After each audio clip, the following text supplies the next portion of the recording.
உலகத்தின் இயங்குமுறை அநேக காரியங்கள் உங்களுக்கு சொல்லும். அது நிறைய காரியங்கள் சொல்லும். அதோடு சேர்த்து உங்கள் மனதும் சேர்த்து அதுவும் நிறைய காரியத்தை சொல்லும். ஆனால் அந்த இயங்குமுறை சொல்கிறது நம்முடைய வாழ்க்கையில் பலிப்பதற்காக நீங்கள் ஜீவிக்கலை. எதற்காக ஜீவிக்கிறீங்க? சகலமும் நன்மைக்கு ஏதுவாக உங்களுக்கு ஒண்டி தான் நடக்க போகுது. அப்படின்னா என்ன அர்த்தம்? எகிப்து ஸ்ரீக்கு நடப்பது எபிரேய ஸ்ரீக்கு நடக்காது. அது ஃபஸ்ட்டு புரிஞ்சுக்கிங்க. ஏன்னா யாத்திராகமம் 11:7 என்ன போட்டிருக்கு?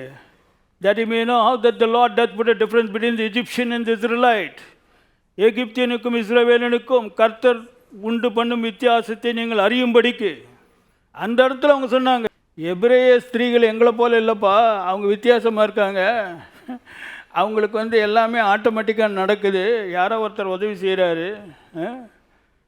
கரெக்டாக அவங்க கீழ் படித்ததுனால த லார்ட் மேட் தம் ஹவுசஸ்ன்னு போட்டிருக்கு. படிச்சு பாருங்கள். Go and see. Did you note that? Because they obeyed, the Lord made them houses. Exodus chapter 1 verse C.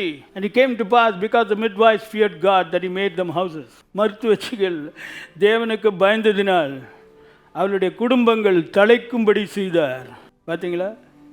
Rewarder brother. English பைபிளில் he made them houses ன்னு போட்டிருக்கு. தமிழ் பைபிளில் அவருடைய குடும்பங்கள் தலைக்கும்படி செய்தார். ஏன் தெரியுமா? தேவனுக்கு அவங்க பயந்ததினால். தேவனுக்கு பயப்படுறவங்க கண்டிப்பார்கள், செழிப்பார்கள். பாருங்கள் எவ்வளோ அழகாக போட்டிருக்கு பாருங்கள். இதெல்லாம் தெரியாது அவங்களுக்கு வசனம். இங்கிலீஷ் பைபிளில் ரொம்ப அருமையாக போட்டிருக்கு. I don't know what's the meaning. He made them houses. He made them. God made them. When God makes, the devil can do nothing. He can't do. He's helpless, brother. This is what God did in the days of the Old Testament, even before the law. God did this because God never changes. When somebody fears God, God will go out of the way to help him. That's what it means. He's always working to show that his people are different. But the problem is our people are dull. They don't have much wisdom. They're only interested in struggle, and then the struggle comes, they learn how to manage the struggle. You can't manage struggle. Tell me who can manage struggle? Nobody can manage. Don't try to manage. Anybody can manage struggle? You can't.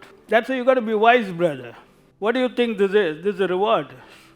Don't you think this is a reward? This is a reward for fearing the Lord. I like the term. Because the midwives did this, God made them. See, it's all based on what you do. When you do that, God does.